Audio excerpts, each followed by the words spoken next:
Good morning, everyone. My name is Mitali Vinod, and on behalf of Gain Skills Business Media, presenting partner Onsurity, co-presenting partner Wiser, gold partner Avins, diversity and inclusion partner Marching Sheep, equity solution partner Capita, L&D partner Brain Iron, Gen AI talent assessment partner Credo Hire, exhibit partner Hap Coach and Whistle Sentinel, and media partner Zex PR Wire. Welcome everyone to the 7th CHRO Confection Awards 2024 Chennai chapter, curated by Gain Skills Business Media. It's an absolute pleasure to see so many esteemed leaders and HR professionals gather here today, ready to dive into insightful discussion and celebrate excellence in human resource. Today marks an exciting opportunity for us to explore the ever-evolving role of CHROs, especially in the dynamic business landscape where talent management, employee well-being, and digital transformation are the forefront of organizations' success. From strategic workforce planning to fostering an inclusive culture and leveraging new technologies, we will cover a wide array of topics crucial to shaping the future of work. Without further ado, let's start, and I would like to invite the first keynote speaker for the day, Mr. Vivek Vijayan, HR Director and Global Lead Cognizant. With over 15 years of experience across India and UK and Europe, Vivek dedicated to transforming talent management and personal growth. At Cognizant, he redesigned performance system and currently lead global organization design and job architecture.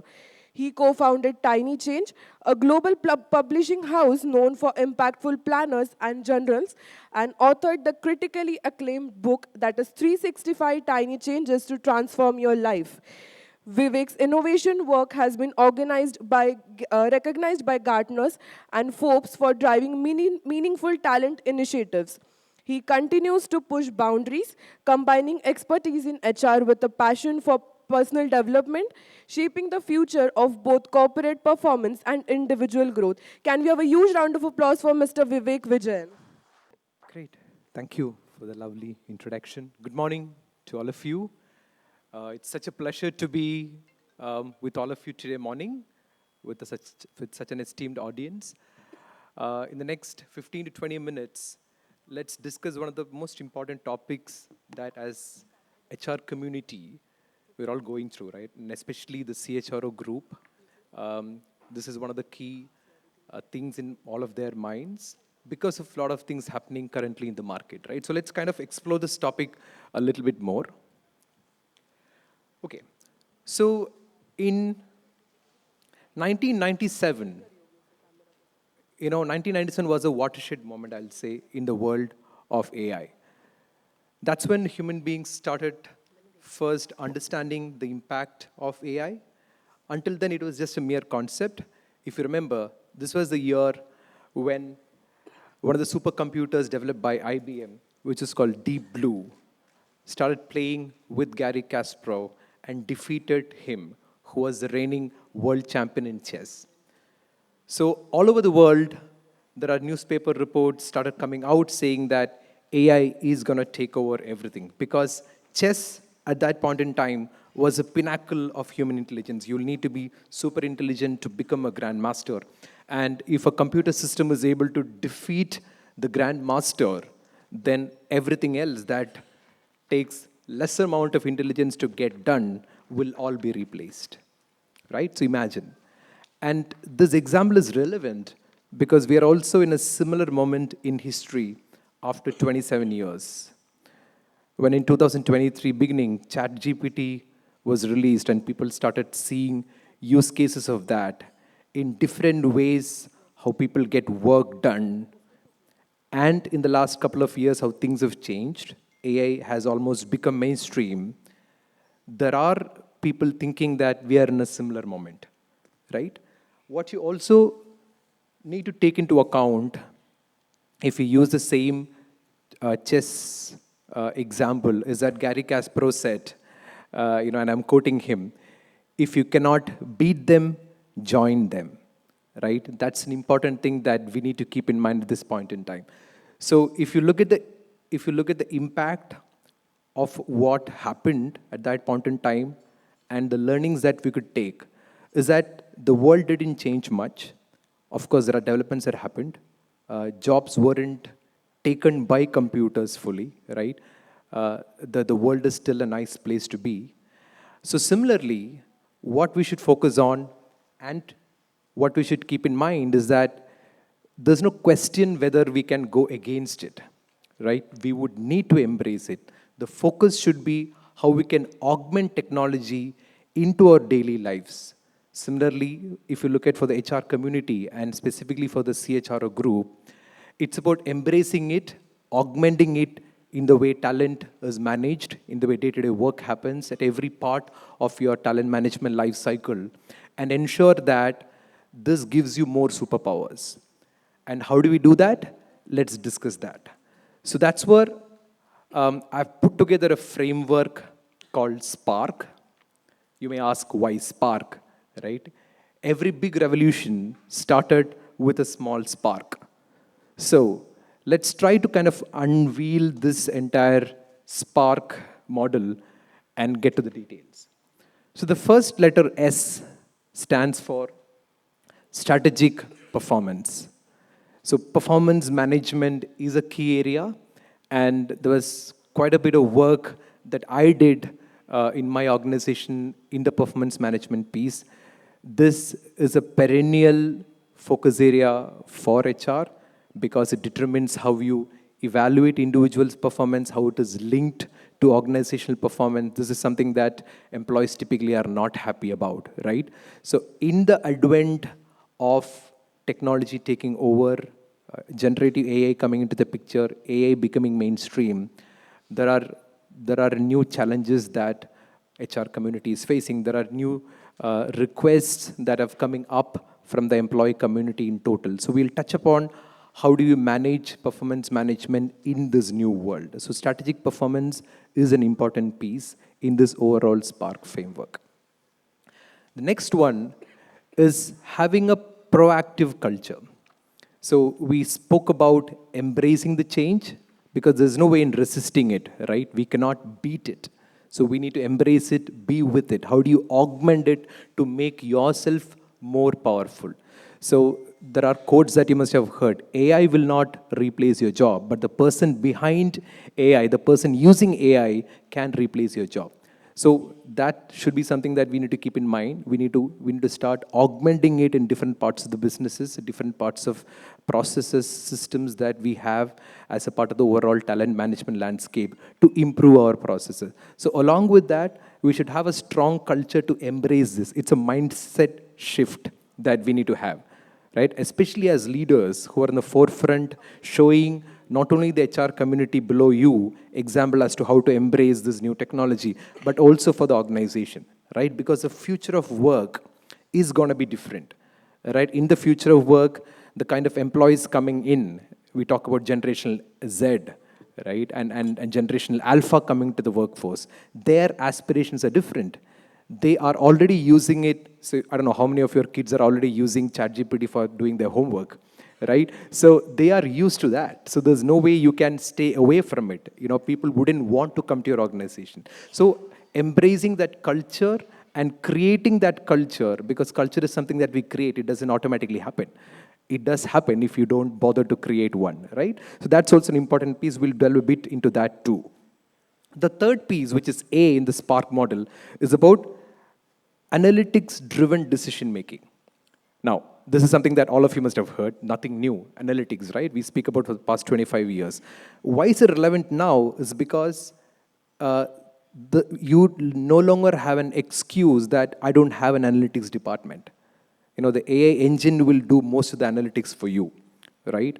I'm not sure about you, but many companies are already adopting things like Copilot. You know, we use that in Cognizant. So where you feed in data on an Excel sheet, that will immediately tell you the trends.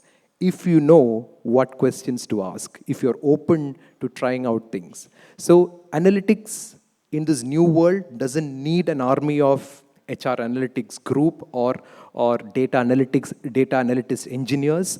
That capability will be rising pretty fast, but you need to know what to ask and you need to have the willingness to ask such questions. Look beyond gut instincts and look at data. What is your excuse now? You don't have an excuse. And the fourth point is about radical adaptability. We all need to understand that if you compare all the changes that have happened in the workforce, in the market, this one is the fastest. Right? There's a model that analyzes the different big changes happened in the human history, starting from industrial revolution, how many years it took. Computers coming into the picture, internet coming into the picture, the years it took to adopt and for a technology to become mainstream was much higher earlier. It has come down really, because if you look at it, this entire technology came in early 2023, and we are still at the end of, we are yet to reach the end of 2024. This has already become mainstream, right? At least 60% of the world have already used generative AI tools. So look at how fast it is getting adopted. So the whole point is about radical adaptability, you understanding that you will need to be in the forefront, or else there is a chance that the machines may not replace you, but somebody else doing it better than you might replace you. So that is a personal thing that we need to keep in mind about adaptability, and also how do you build this adaptability within your teams and in the wider organization that you manage as an HR leader. And the last point is about, in this new knowledge world where knowledge is no longer the power. Earlier, you need to read books. Earlier, you need to search the internet, find out, comb through 150 different web pages to get the information that you want. Now it's not needed. How many of you use Perplexity here?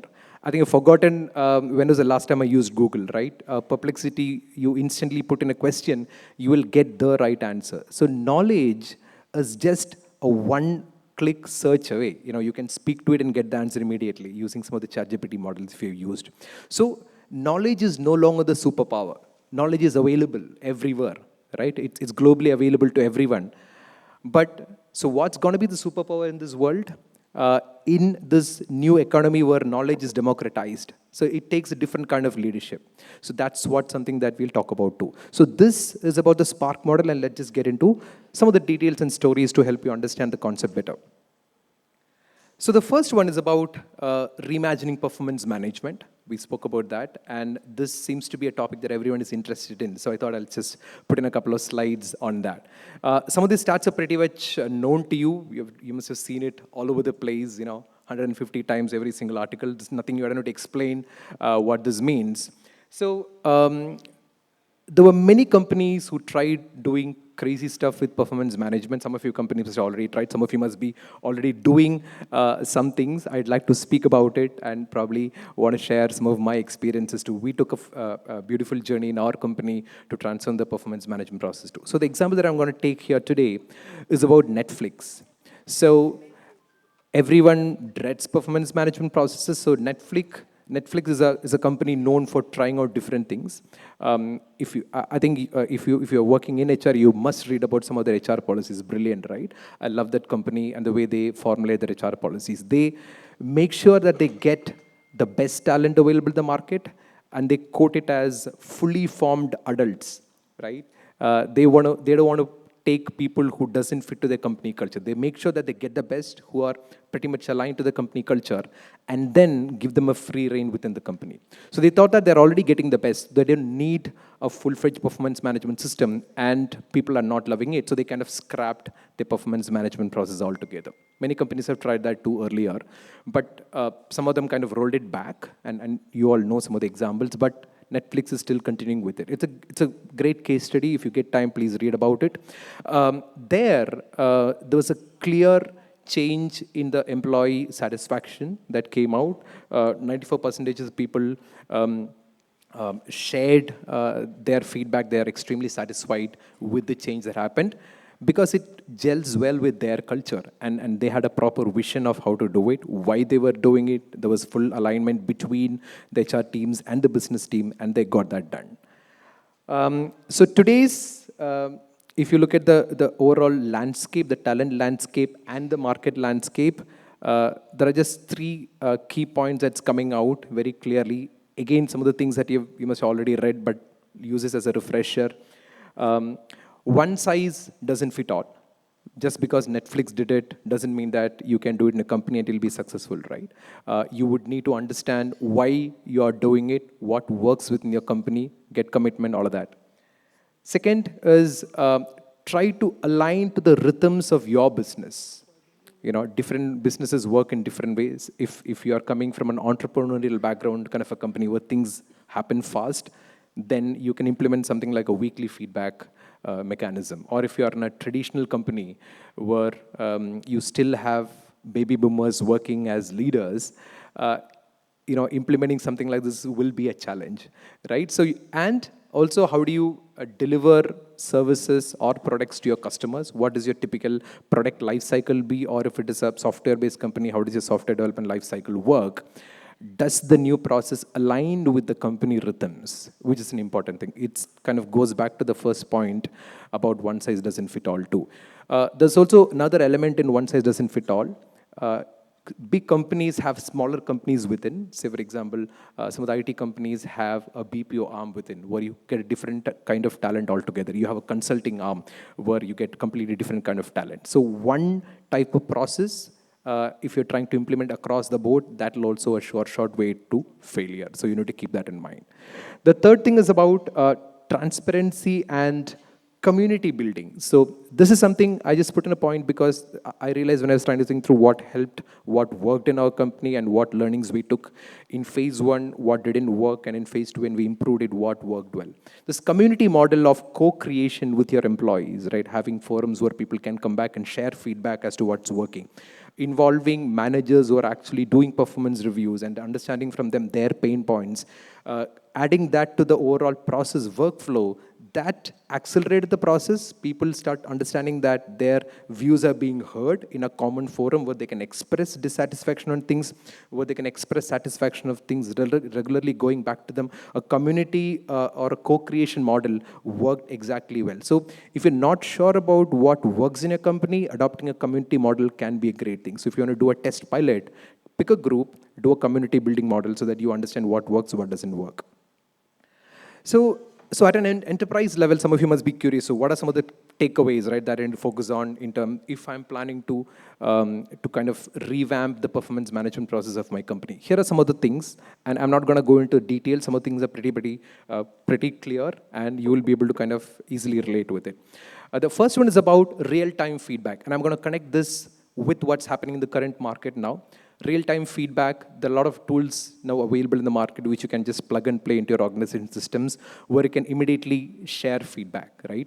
This is something that we tried implementing in Cognizant 7-8 years back, creating an internal platform where we can just share feedback like you do in WhatsApp, right? Because you must have heard about this Sunday night, Monday morning experience difference, right? People have a life during Saturday and Sunday where they, it's happening every day. It's no longer relevant. But how disconnected is the experience that you get in your normal life, where you get immediate feedback? Vis-a-vis when you go to a company, you wait for an annual year-end appraisal cycle to get feedback about the last year, right, which is already gone by. So, and you don't remember what happened, and neither does your manager. So immediate feedback, real-time feedback. If you want to use tools, yes, that's a great way. If that doesn't work, just having regular conversations with your team members every day is also a great thing to do. AI-powered insights, insights to understand what's working, what's not working, how to better set goals, how to improve your feedback. Is your feedback working well, not working well? These also works fine, and try to utilize some of them. We're using some of these technologies within our company to improve the way managers write feedback comments, write goals which are more smart, etc. These are quick examples. Continuous alignment, also use technologies to ensure that the goals set by your managers and your reportees are kind of aligned. Otherwise, what will happen? You're pulling the apple cart in different directions, right? Your reportee goals are not at all aligned to your team goals. So how do you ensure that? How do you use technology to ensure alignment? When you're setting a goal, the system can nudge and prompt you, hey, here's your manager's goal. Do you want to set a goal which is aligned to it? Or your goals can be used to direct your reportee to set certain goals. So these are technological advancements very easily available today. You can develop these internally by tools which have these capabilities. Integration to your overall business process is also an important thing. Otherwise, there will be no business buy-in for it. One of the key important things about implementing any of these, it's not even performance management, is about not making it as an HR activity. I think I'd like to call that out and underline it and even bold it. If you see an HR activity, if you implement something and use it as an HR implementation, you can be rest assured that you will not get support from business. So make it a business activity for which you need to show linkages with every other business process existing and speak the business language, to which is also another thing that we'll talk about later. And goal visibility, which kind of goes back, not only your goals, but the goals typically set by other employees in your company, right? What are your other team members setting goals as? This visibility, it's a new thing. Typically, Indians are pretty scared about not showing what goals others are setting, right? I think we need to kind of move away from many of these things because this data is all available in the market. Everyone knows what a developer is supposed to do. Everyone knows what a manufacturing engineer is supposed to do. So I think we should move away from some of these things, embrace visibility and more transparent to overall process. It is pretty much important for the performance management process too. Okay, so, now let's get into the next piece about the P, right? The proactive culture engineering. How do you develop a culture keeping in mind where your organization is going to go in the future? So that's where we're going to talk about this interesting theory called nudge theory. Many of you must have heard about it. You give nudges, right, to prompt a response. This comes from behavioral science. Small things can create big changes, right? That's a whole concept. Now, if you look at the key elements of the nudge framework or the nudge theory, and it's a very interesting one, you should all read about it. There's a huge implementation space. Many people are talking about how nudge theory is very important for HR, how we should make use of the nudge framework in deciding what you should do. There are three important aspects. One is choice architecture, which means what choices are shown to the employees determines the kind of outcomes that come up, right? And there's an interesting story which we will talk about from Google's micro kitchen experiment, right? They tried keeping only healthy choices in their menu, which is at eye level, and unhealthy choices were all kept pretty far away, right? Just a random example to understand how this works. So you know what happened? People started eating more healthy food, right? They started keeping water bottles much closer to you, and things like Coke and Pepsi and other things, beverages, kept pretty far from you. You need to walk like 100 meters to get that. So the choices that were given to you impacted the kind of decisions that employees took. Now try to think about what areas in HR that you're working for. Can you implement some of these? Can you change the choices given to employees? And obviously, one underlying factor is there should be ethical considerations given here. You must not be trying to kind of, use your nudge theory experience to give wrong or incorrect choice options to people, but do it in a way which you don't cross the ethical boundaries at all. Default options, another thing, right? Many times what we realize is people select default. You must have seen that in engagement surveys, right? In engagement surveys, typically people select the middle tendency, right? There's a central tendency thing. Or people want to see what is the default thing, what are others default selecting, right? So many times, some companies I've read about saying retirement benefits. So they had initially it as an optional activity, and only 30% of people subscribed for it. Then they experimented making that as default option. That is, by default, you're subscribed to it. You need to subscribe out if you're not interested. That time it increased to 80%, right? So I'm not saying this is right or wrong, but all I'm saying is there are enough and more evidences that nudge theory and nudges that you give work. Now it's up to you to decide how do you utilize that in the processes that you manage. Feedback loop obviously goes hand in hand. You need to obviously understand what things work. So if you take the Google's example, right? They started keeping micro kitchens across their office facilities. One, it helped them to kind of make their employees more healthy, eat more healthier food. Second, an outcome came which they were not expecting, right? These started becoming like these zones where people started talking to each other, and they wanted to kind of co-create meals. Rather than having conference rooms, people started gathering near these micro kitchens, and that's where most of the brilliant conversations started happening. So they understood this, right, and they gave more choices to people. The feedback came in that people are using these more. What kind of things do you want in the kitchen? And that feedback was added back into the overall process. So These are some examples of nudge series. I'm sure you're more brilliant than me, and you can come up with more examples in your area of work where small nudges can be useful. Another thing about proactive culture engineering, all of you must be knowing what this is, right? A Falcon Heavy rocket. And you must have heard about the recent news about how SpaceX caught the Mars going rocket when they come back, right, to make it reusable with their chopsticks. Very famous example. So when you talk about SpaceX, this is an important thing that I want to kind of cover.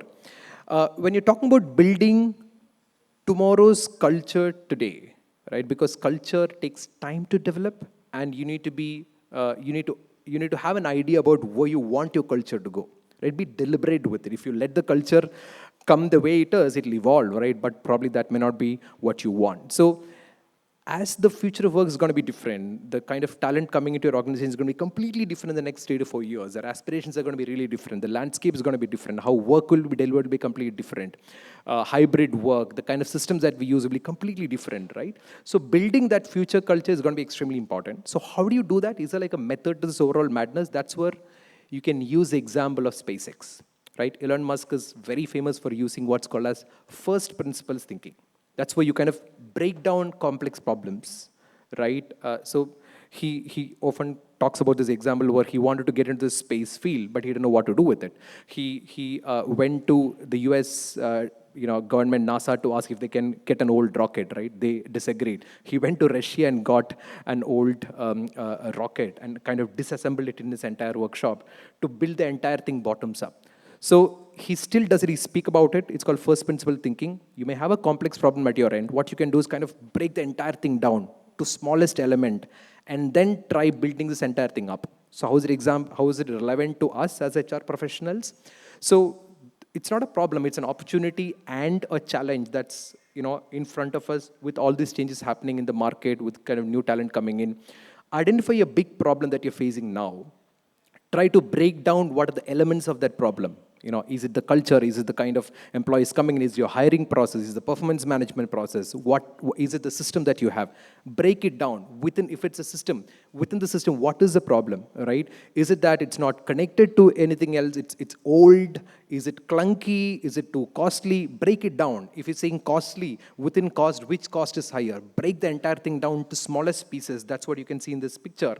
And then try to rebuild. So that's how culture also must be looked at. People typically think that culture is like an HR activity, kind of evolves, that's about doing all the birthday parties and doing some fun activities. It's much more than that. I think we must first shed that thought process as HR professionals, that culture is something that business want us to do through HR parties, right? Shed that entire thing. It's high time now. It's something that we create deliberately. For that, we need to have a vision as to the culture that you want to build, and also embrace the fact the future is going to be completely different. It's going to be very fast. It's not like 10 years, 20 years down the lane. It's coming now. So start working towards the culture that you want to develop so that you will be in a better position to handle the things that come your way. Now, I wrote this book a couple of years back called 365 Tiny Changes to Transform Your Life. And after that, there's some of this conversation that I started doing with companies, started taking some sessions for them, training sessions and stuff. So one of the key things that they were asking for, I want to transform something, transform my culture. I want to transform my performance management process. I want to transform the way my hiring happens. I want to transform, different things, all about transformation. And during that time, after speaking to people, there was this thing that I arrived at, and it's a very, these models are not new. We're just probably having different words used, right? What I typically use when I talk to them is to have like a step-based approach of 4 different areas, right? You start with identifying the problem. Now, the biggest thing that I've realized many a times is people attempting to solve the wrong problem. Is this even the problem? So use data. I spoke about, there is no excuse now that I don't have a big HR analytics department, data analytics department. Everyone can do it with just Copilot now, right? Use data, derive metrics to understand and identify what the exact problem is. That's very, very important. If you attempt to solve the wrong problem, you're not going to reach anywhere. Identify the correct problem. Test out some scenarios, right? This is where pilots will come into play. Whether you're implementing a new hiring process, trying to change the culture of a company, adopt a new performance management process, etc. Then slowly scale it up, and then obviously measure success, bring it back into the design process. I'm gonna take a little bit faster now.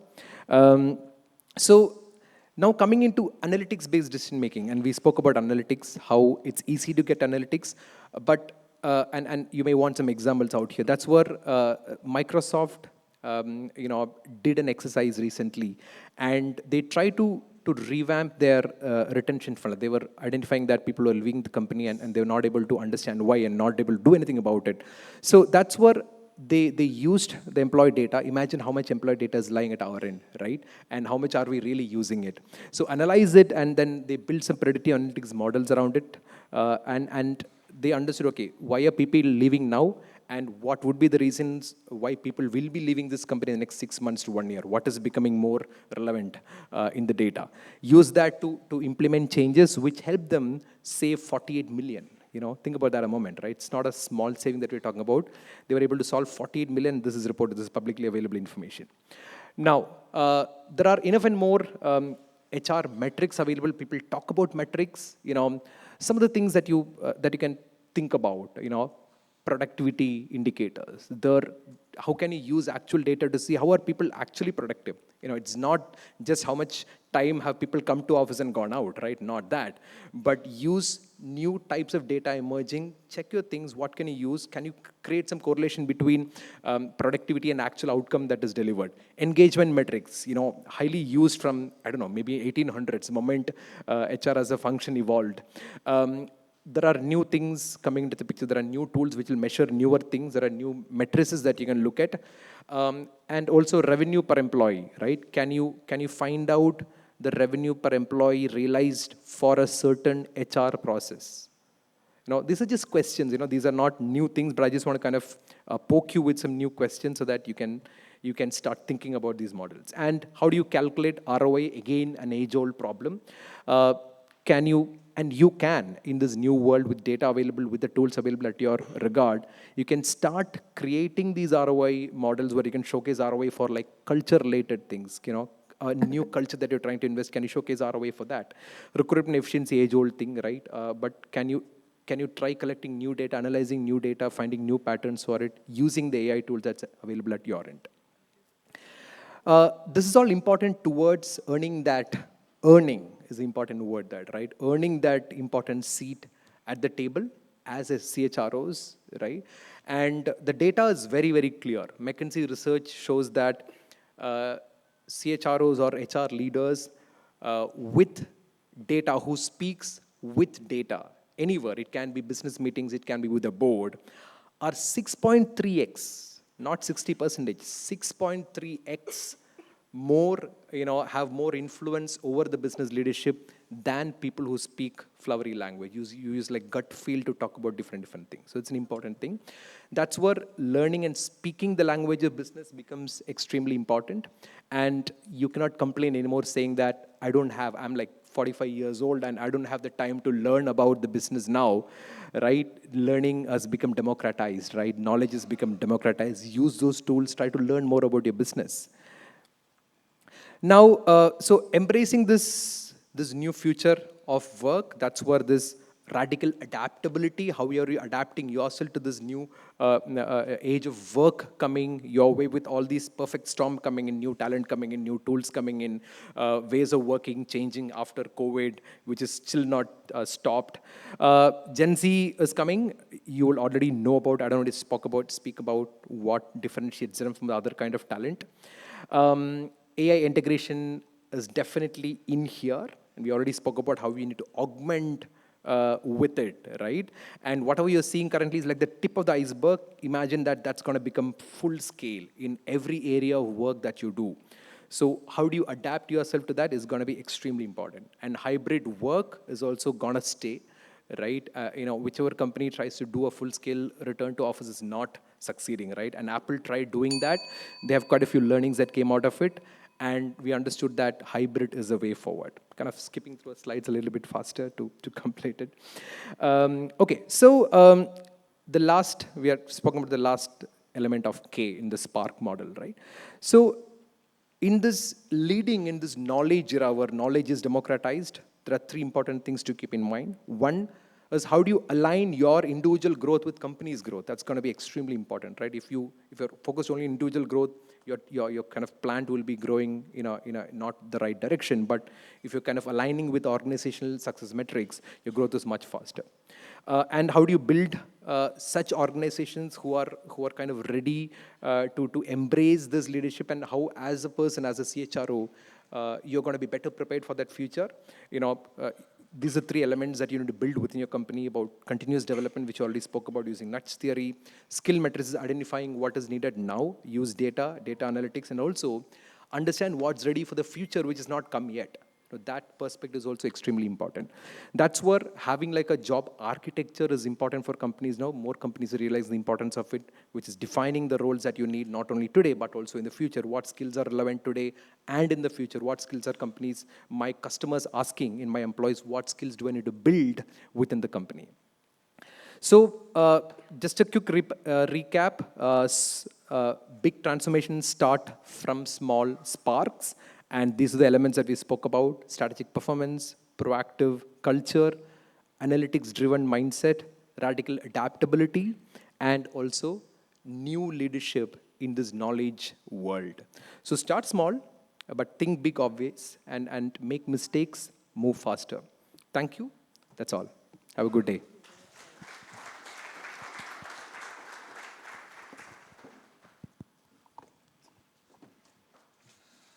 Thank you, Mr. Vivek. And to do the honors, I would like to call Mr. Indwin Edwin Joel from Anubhavam to felicitate Mr. Vivek. I would like to call Mr. Vivek back on the dais, please.